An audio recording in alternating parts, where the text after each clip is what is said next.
Sakal Gunarnavasha Vande Guru Sri Charanaravindan.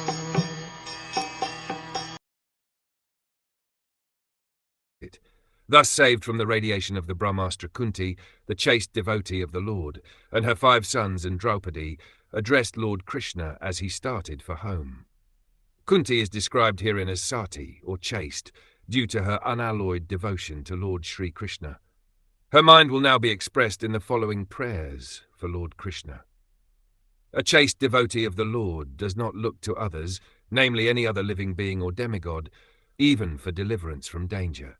That was all along the characteristic of the whole family of the Pāṇḍavas.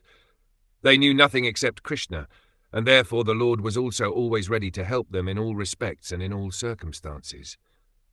That is the transcendental nature of the Lord. He reciprocates the dependence of the devotee.